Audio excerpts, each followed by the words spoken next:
You know, from what I know, I think 15 countries have already been covered.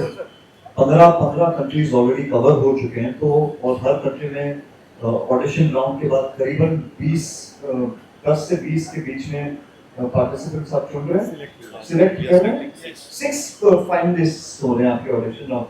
I remember that कि 6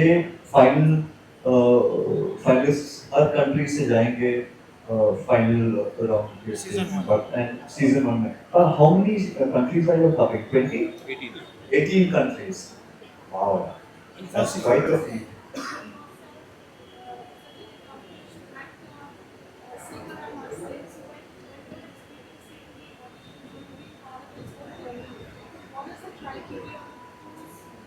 जी, इनका बड़ा अच्छा सवाल है कि नहीं, पहले तो इन्होंने तारीफ कर ली कि अकम्प्लिश्ड एक्टर हूँ, एक म्यूजिकल फैमिली से बिलोंग करता हूँ। नहीं नहीं, बहुत शुक्रिया, थैंक यू जी। तो यहाँ से मैं बस उठ के निकल जाऊँ, इतनी आप तारीफ कर रही है, थैंक यू। बट नहीं, देखिए, मैं हमेशा मानता हूँ कि मैं कोई जज नहीं हूँ, मैं बिल्कुल जज नहीं कर पाता, मैं इंसान हूँ। और मेरे घर में मेरे पिताजी हैं, मेरी लेगेसी एक किस्म से बिलोंग करता हूँ मैं म्यूजिकल फैमिली को, जी हाँ। और बचपन से मैं अपने गुरुजी के साथ बैठकर रियाज करता हूँ। इनफैक्ट मेरे दादू के गुरुजी पंडित जगन्नाथ प्रसाद जी, वो मेरे भी गुरुजी रह चुके हैं। तो पियानो बजाता हूँ, म्यूजिक का बहुत शौक है, बट मैं उस हिसाब से अपने आप को ट्रेंड नहीं समझता जो कि जैसे मेरे पिताजी हैं या मेरे दादाजी रह चुके हैं। बट मैं दिल की आवाज़ समझ लेता हूँ, सुरों का पक्का हूँ। नहीं कहूँगा कि मैं बाथरूम सिंगर हूँ, तो थोड़ा मुझे नॉलेज है म्यूजिक के बारे में। तो बस मेरा मेरा क्राइटेरिया है, 2-3 चीज़ें बहुत इंपॉर्टेंट है कि आप इतने बड़े मंच पे अगर जा रहे हैं, तो पहला तो स्टेज प्रेजेंस, आपका स्टेज प्रेजेंस, आपका कॉन्फिडेंस, आपकी आवाज़, आपका डिक्शन, आपकी आप जो गा रहे हैं बाकी दिल से गा रहे हैं कि नहीं। क्योंकि टेक्निकल तो बहुत लोग गाते हैं, बट जो लफ्ज़ आपके मुंह से निकल रहे हैं, क्या उसकी मतलब क्या उसका मतलब आप समझ के गा रहे हैं या ऐसे ही गा रहे हैं? क्योंकि मुझे मुझे याद है, मैं एक छोटा एनेक्डोट देता हूँ। मैं अपनी फिल्म कर रहा था जॉनी गद्दार, श्रीराम राघवन जी के साथ, और बहुत अच्छे से फिल्म शूट हो गई। यानी ऐसा नहीं हुआ था कि कोई मुझे 10 टेक लगे किसी एक शॉट में, कभी कभार एक शॉट में, एक टेक में शॉट सही हो गया। तो कॉन्फिडेंस था कि हाँ यार, एक्टिंग बड़ी अच्छी कर रहा हूँ, क्योंकि ऑब्वियसली ट्रेन किया हुआ हूँ। श्रीराम सर खुद हैं, बहुत सारे मेरे जो पूजा लखा सुरती जो मेरा सपोर्ट कर रही हैं और करते आ रही हैं, इसलिए शूट आसान था। बट जब मैं डबिंग पे पहुंचा, तब मुझे एहसास हुआ कि एक माइक के सामने वही चीज दोहराना, वही डायलॉग वापस बोलना कितना मुश्किल है। हम तो घर पे गाते हैं, मुकेश जी के गाने गाते हैं, किशोर दा का बहुत बड़ा फैन हूँ, किशोर दा के गाने में गाता हूँ। बट तब एहसास हुआ, क्योंकि श्रीराम बहुत नाराज थे। उन्होंने कहा कि भाई, ये तेरे से कभी नहीं हो पाएगा। और उन्होंने कहा कि शायद तेरी आवाज़ मुझे डब करनी पड़ेगी किसी और से। और मैं डर गया। मैं कह रहा हूँ कि यार, मैं मुकेश जी का पोता हूँ, मैं नितिन मुकेश का बेटा हूँ, अगर मेरी आवाज़ डब हो गई, और वो भी मेरी पहली फिल्म में करियर तो शुरू होने से पहले ही खत्म। तो मैं बहुत नाराज था। और कहीं एक डिक्शन कोच वहाँ पे उस समय, उनके बारे में मेरे डबिंग आर्टिस्ट ने, डबिंग रिकॉर्डिस्ट ने मुझे उनका नंबर दिया। कहा कि नील, तुम जाके एक बार उनसे मिल लो, शायद ये तुम्हारी मदद करें। तो मैं गया उनके स्टूडियो। उनका नाम था डॉक्टर वनमाली। डॉक्टर वनमाली एक national award winning speech therapist हुआ करते थे, अब हमारे बीच हैं नहीं। बट मैं उन्हें भगवान इसलिए मानता हूँ क्योंकि मैं एक ही लेसन के लिए गया उनके पास। और मैं जब गया, तो उनके स्टूडियो बहुत छोटा सा एक 2x2 का एक स्टूडियो था। और मैं वहाँ पे बैठा, उनको मैंने अपनी कहानी सुनाई कि सर, परेशानी हो रही है, मैं डब नहीं कर पा रहा हूँ, मेरी आवाज़ मैं निकाल तो रहा हूँ, मुझे तो लग रहा है कि मैं लिप सिंक करके अच्छे से टेक्निकली एग्जीक्यूट कर रहा हूँ, बट श्रीराम सर बड़े नाराज़ हैं। वो कह रहे हैं कि जो तू कह रहा है उसका मतलब मैं दिल से नहीं कह रहा है। तो ऐसे सर, भी दिल से नहीं कह रहा है का मतलब मैं समझा नहीं। तो उन्होंने बस मुझसे मुझे एक माइक दिया और मुझे कहा कि ये कोई भी अपनी फिल्म का एक डायलॉग तुम उठाओ और डायलॉग बोलो। तो कोई भी एक लाइन थी फिल्म की जो मैंने उनसे कही, और उन्होंने कहा नील, मुझे मुझे तुम्हें सुनना है, तुम्हारी आवाज में। बस एक इस लाइन से मैं समझ गया कि उनका मतलब क्या था। उन्होंने कहा कि तुम्हारी आवाज कितनी अच्छी हो, खराब हो। उन्होंने मुझे कितने बड़े बड़े सितारों के उदाहरण दिए जिनकी आवाज इतनी अच्छी है नहीं, बट आज भी लोग उनके बारे में जानते हैं, क्योंकि जिस किस्म से वो अपना प्रोजेक्शन करते हैं या जिस किस्म से अपना डायलॉग बोलते हैं, तो लोग वाकई में कनेक्ट होते हैं। तो शायद वो जहन में मेरे रह गया था, और शायद इस बार जब मैं आया तो शायद यही मेरे दिल और दिमाग में था कि मुझे इनकी आवाज़ के साथ साथ इनके दिल की बात भी सुननी है। I think that was most important.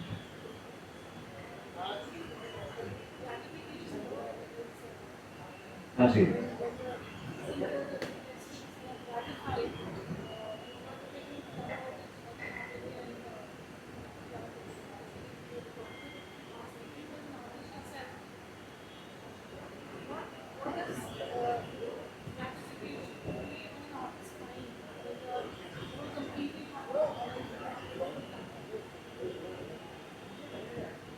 आपने तो गलत आदमी से ये सवाल पूछ लिया क्योंकि बहुतों के लिए ग्रेटिफिकेशन का मतलब होता है प्राइज मनी हो या कुछ हो। मैं मुकेश जी का होता हूँ, नितिन मुकेश जी का बेटा हूँ। मेरे लिए ग्रेटिफिकेशन सबसे ज्यादा है पहचान। और कोई कोई मुझे उसके लिए इज्जत दे, मेरे काम के लिए, ऊपर वाले से बस यही शुक्राना करते रहता हूँ कि बहुत बहुत शुक्रिया कि आपने कम से कम इस लायक तो बनाया कि कहीं पे भी जाऊँ तो लोग पहचानते तो हैं, है ना। तो पैसे कमाने के जरिए बहुत सारे होते हैं जिंदगी में, और ऑफ कोर्स मैं तो बीच में बैठा हूँ, पर महारथी मेरे सामने यहाँ पे सब अव्वल नंबर के बहुत बहुत तोपदार प्लेयर्स हैं इस मार्केट में। real estate giant, real estate finance giant, entrepreneurs, restaurateurs, etc. Multiple businesses, और मैं एक कलाकार। तो हाँ, कभी कभी थोड़ा कॉम्प्लेक्स महसूस करता हूँ जब इन लोग से बात करना होता है तो फिर इंटरफेयर करना पड़ेगा। बट बट ग्रेटिफिकेशन मेरे लिए सबसे ज्यादा यही है कि लोग इज्जत दें, लोग प्यार दें। आप लोग इतने तादाद के इतने नंबर में आज आए हैं, इतना खुश महसूस कर रहा हूँ, इतना अच्छा लग रहा है, उसके बहुत बहुत शुक्रिया। Thank you.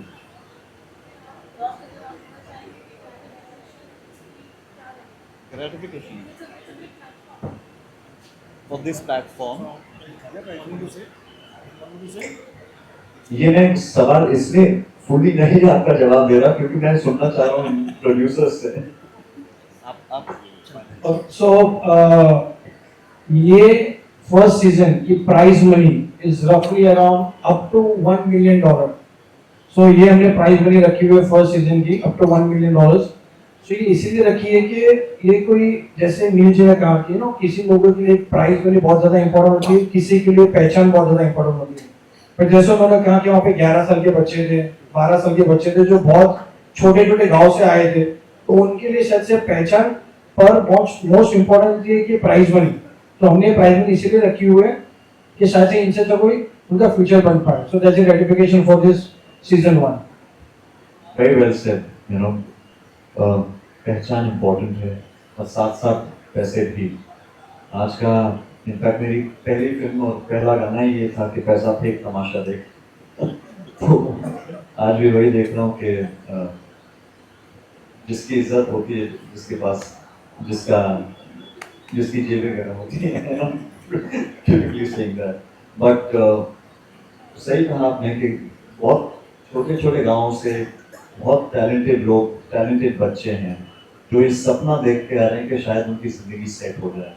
और शायद इस वजह से भी एक कारण था जो मैं जुड़ना चाह रहा था कि कम से कम अगर मैं जुड़ूं, मेरे जरिए कहीं तक तो पहुंचे, कहीं तक तो आवाज़ हम लोग शायद कर पाए। तो उस लिए बहुत बहुत शुक्रिया।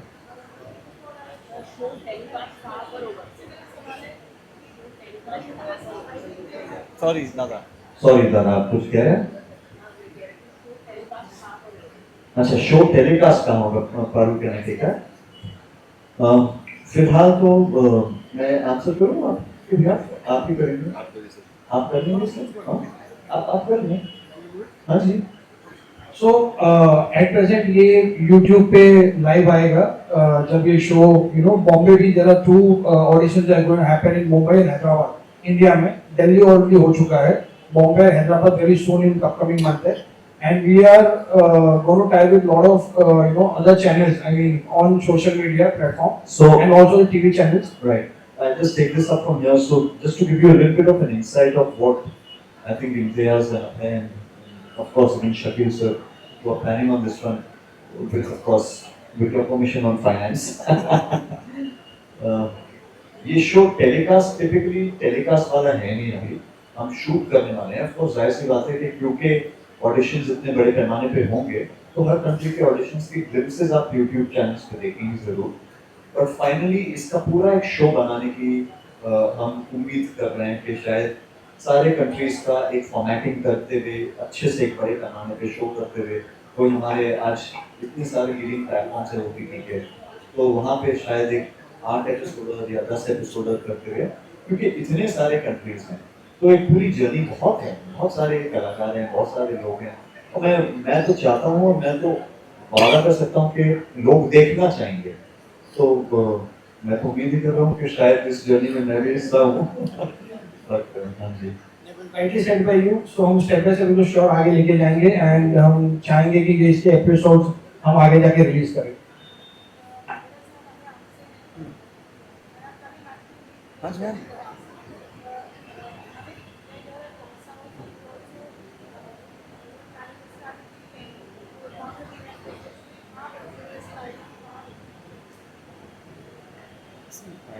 राइट नाउ तो हमारा यही टारगेट है कि सेमीफाइनल राउंड हमें करना है, जो प्लेयर करने वाले हैं first round. So we want to take 120 contestant all over जो जहाँ जहाँ ऑडिशंस की है। So we want to take all of them to Dubai for semifinal top 20, जो इसका राउंड का नाम है top 20। That top 20 people we gonna take them to some other Middle East countries of the final हुआ नहीं है।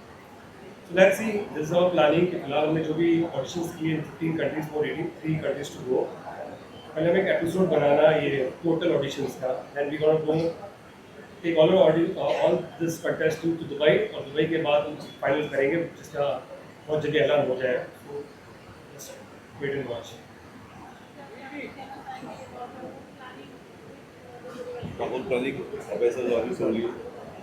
The whole planning is already told by Abhay. So finally, we are targeting Middle East, some country, and let's see, announcement will be done soon.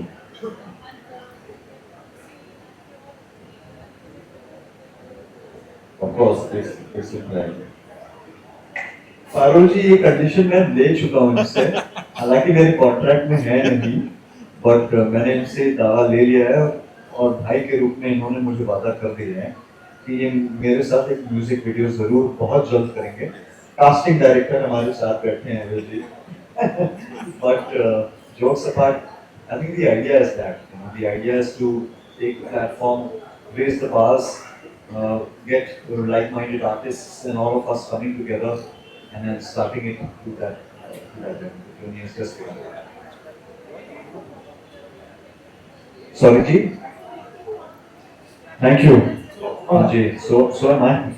We have a question from Right. We have a question from the press over here. Sorry दादा। जजेस के तौर पे sir, जजेस constantly हर country में अलग अलग जजेस वहाँ से रिक्वेस्ट कर रहे हैं, जो कि वहाँ लोकल स्टार्स हैं, लोकल बहुत बड़े उनका कलाकार खुद भी हैं। जैसे जज, जैसे एक दिल्ली के राउंड का जज मैं खुद भी रह चुका हूँ, बट हर कंट्री में अलग अलग जजेस रहेंगे। कोई एक ऐसा फाइनल जज, एक जज है। हाँ जी, कोई भी ना, ऑफ कोर्स। अब वो सारे पत्ते आपके साथ सामने में खोल दे तो ये तो आज पहला प्रेस कॉन्फ्रेंस है, और बहुत सारे ऐसे उनका कलाकार और नाम जुड़े हैं जो आगे आएंगे आपके। तो एक बहुत अच्छी मार्केटिंग स्ट्रेटेजी प्लान हुई है जो आपको 1 दिसंबर से लाइव दिखेगी, because 14 December is an episode, I mean it's audition in Mumbai. वो सबसे ज्यादा इम्पोर्टेंट है क्योंकि ऑफ कोर्स मुंबई है, हमारे सबके दिल के बहुत ही करीब है। तो मैं चाह रहा हूँ कि मुंबई के जितने भी लोकल कलाकार हैं, आर्टिस्ट हैं, जो चाहते हैं कि देश विदेश में अपना नाम बढ़ाएं, Mumbai 14th December is Mumbai auditions, and I think I'm hoping everyone come in big numbers. जी कहाँ पर होगा? We'll be announcing all the platforms and all the places within a week. No age criteria ऐसा, कोई age criteria नहीं. The Universe Rival. मकसद क्या है आप लोग टारगेट क्या है, what is the main motive behind this? ऐसे क्या कुछ आप करना चाहते हैं या फिर टैलेंट्स को बढ़ावा देना चाहते हैं? Of course, हम talents ढूंढ रहे हैं across the globe. There are different talents. कोई बहुत अच्छा singer है. We have found a very good opera singer. So multiple talents मिले हैं हमें. So we are exploring talents and we are planning an album with the talents. एक first album बनाएंगे continuous album.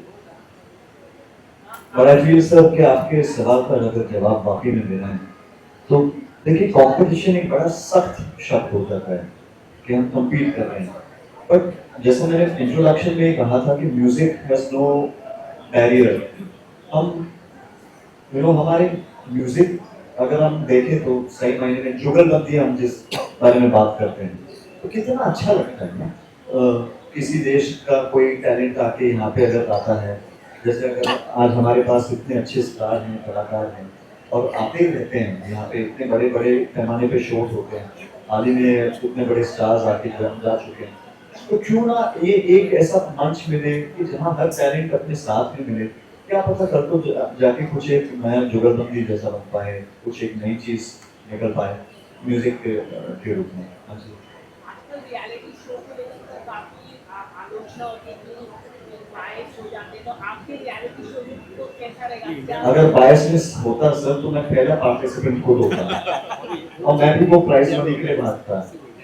Almost $1 million आज ऐलान कर लिया producer साहब ने, कि मैं ऐलान नहीं कर रहा, प्रोड्यूसर साहब कह रहे हैं, है ना. तो ये सुन के तो मैं खुद सोच रहा हूँ कि अब तक मैंने ऑडिशन क्यों नहीं किया. इसमें ये बायस नहीं होने का और एक रीजन है कि ये हम चाहते हैं कि जितने हो सके उतने छोटे गांव में ये फेमस. आज इंडिया में कर रहे हैं तो इंडिया में दिल्ली हो चुका, आगे बॉम्बे है, हैदराबाद है, हम और भी सिटीज में जाएंगे. तो बायस अगर होना होता तो हम शायद से कोई स्टारकास्ट को लेकर उससे आइडिया शुरू करते हैं. But we have gone to deepest of the root of this industry. और मालूम पड़ गया था पहले कि नील विनर है.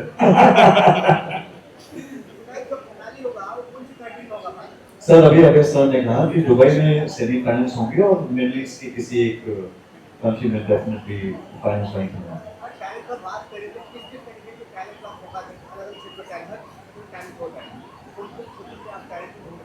सर टैलेंट तो जैसे म्यूजिकल शो है तो जाहिर सी बात है सिर्फ म्यूजिक और इंस्ट्रूमेंटेशन की तालीम में जिसने जो तालीम हासिल की है उस पर जजिंग उसी पॉइंट पे है. यहाँ पे हम नहीं प्रमोट कर रहे हैं ऐसा, यानी अगर आपको डांस करते हुए गाना गाना है बेशक आप प्लीज गाइए, बट है तो सिर्फ म्यूजिकल शो.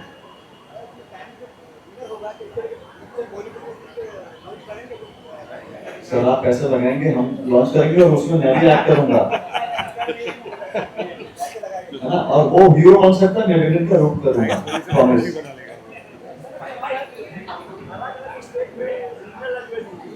सॉरी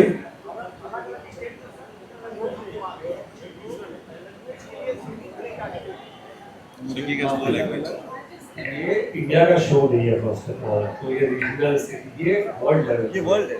यहाँ पे हम कंट्रीज कवर करने वाले हैं. तो 18 फर्स्ट सीजन में इट इज 18 कंट्रीज. 18 कंट्रीज में जो भी विनर होगा तो इसमें रीजनल और ये फिलहाल तो इसमें नहीं है. क्योंकि हम जितनी कंट्रीज में आएंगे हर कंट्री की अपनी भाषा होती है, अपनी एक लैंग्वेज होती है, उनका एक सिंगिंग का अलग तरीका होता है. सो हम ये कवर इसीलिए इसको नाम दिया गया यूनिवर्सल आइडिया कि हर कंट्री का एक पहचान, हर कंट्री की एक भाषा, एक लैंग्वेज को आगे हम कैरी करेंगे और उसमें जज करके एक सेमीफाइनल्स होगा, बाद में फिनाले एपिसोड बनेगा.